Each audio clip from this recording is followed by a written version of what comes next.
A realidade está que bota apresentar, no momento que o governo, lista de 6 promising sectors de Aruba, onde bota vai desenvolver economicamente.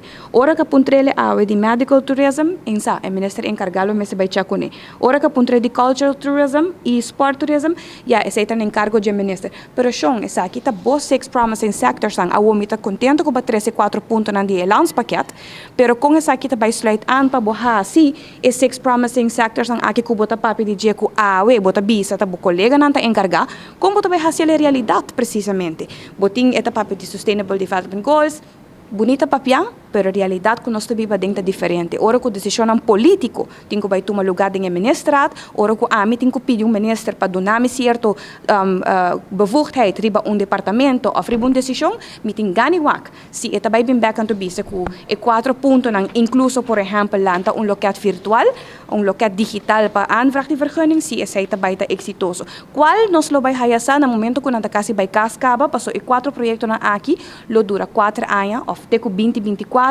se tinha placa, se haya placa para finalizar. Meta volve bisa essa aqui, mas repetir, hope viaja, país Aruba, não lo desarrollar, te dia que nós realizamos mesmo a única inversão que nós temos que fazer de nós gente, de nós jovens, de nós muitos, por direito todo processo, mas se você não tem gente criativa no país aqui, se você não está dando espaço para, por exemplo, música, cultura, arte, todo aspecto aqui, agricultura, guarda reforçado em conhecimento e laga Aruba está país que por competir com outro país, nós está aqui da mesmo caminho para nossa economia não lo diversificar.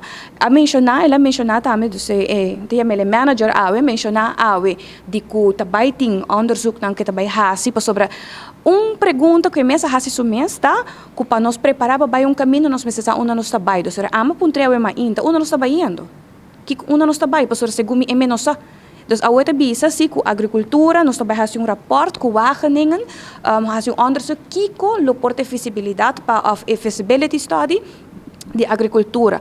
Mas recordele que de viaja, nós fazemos onderzoek de kiko ta e potencial de Aruba, de local crops, de hydroponics e aquaponics. Dus rapport aqui tá. Dus nós está volver repetir onderzoek que dia nós está chega na ação.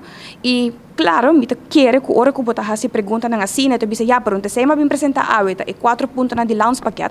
Pero 4 pontos na de launch packet tá relatar back na bo desenvolvimento econômico, na como tá vai diversificar a economia, que tá vai tá ehene na capacidade para chega de quadro de processo aqui. Passo se não tinha capacidade, então aqui 3 para 4 anos Bampone, hipoteticamente, bisa, bopo abrir conta de 24 horas. Bopo have vergunning de 48 horas. E bopo hace aqui digital e bo não tem cartel warming, para bota vai ter Aruba Fair Trade Authority, que também controlar para não ter cartel warming. Então, bo não tem gente que começa com negócio para sobre e conhecimento, portanto, tem e capacidade e criatividade, não tem que é bonita quadra, pero é inhoud mesmo onde está.